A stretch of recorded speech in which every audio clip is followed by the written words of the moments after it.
So the stuff that I actually have in here, just so you know, this is the tender fungus, which I could explain that also, because there is the char process at the end that I use. But You char the tinder fungus. yeah, so sometimes I do, sometimes I don't. Totally depends. In this case I did, and it tends to catch the spark just even that much better. So the stuff that's in here is tender fungus, which starts as a mushroom.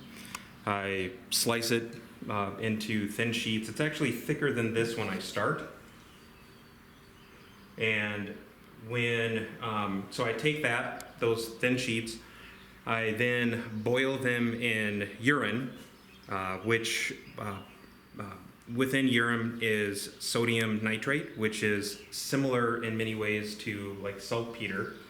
So it acts as an oxidizer, brings in a lot of oxygen, helps it catch a spark much faster, but it burns much hotter.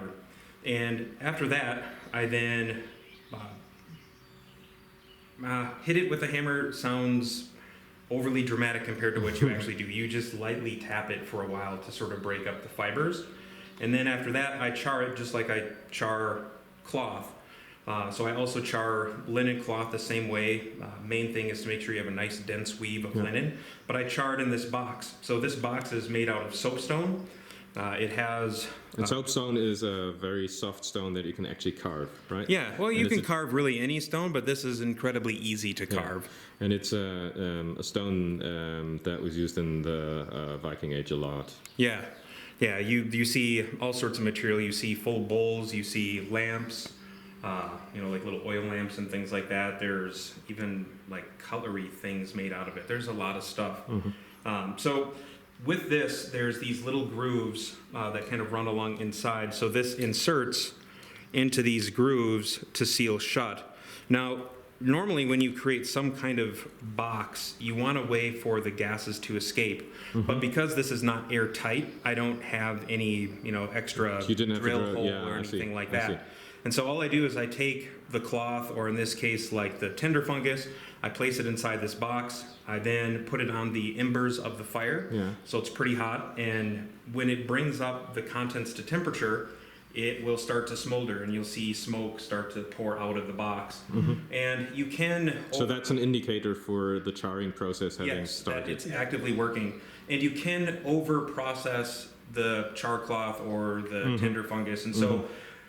Yeah, which just happened to me when the box opened as I pulled it out of the embers. Well, that can also be a different issue too, because it can combust pretty fast. And so the main thing is once you start to see that smoke disappear, right around that time is when you fully process, and you should take it out of the embers. I see. You take it out, and once you take it out, the other thing is, especially if you've processed it with urine, you don't want to open the box right away. The moment it's exposed to oxygen, it will all light up, and so it all of a sudden will start burning. I see. So even after you remove it, you want to let it cool down. And the thing about... so you just leave it at the side of the fire, or...? I set it off to the side. I mean, I fully remove it from the heat. The nice thing about soapstone is it can absorb and then expunge heat very quickly without worrying about cracking. The one thing about it, though, is it does retain a lot of heat. So just make sure you don't make the mistake of grabbing it quickly with your hands, because it will burn for a long period of time. I've made that mistake multiple times.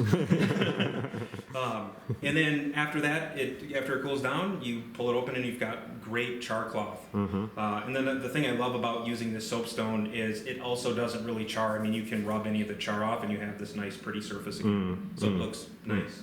Cool. Yeah. Yeah, excellent. Thank you. Yeah.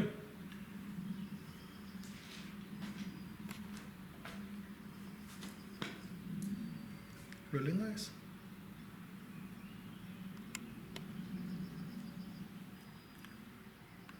Yeah, thank you.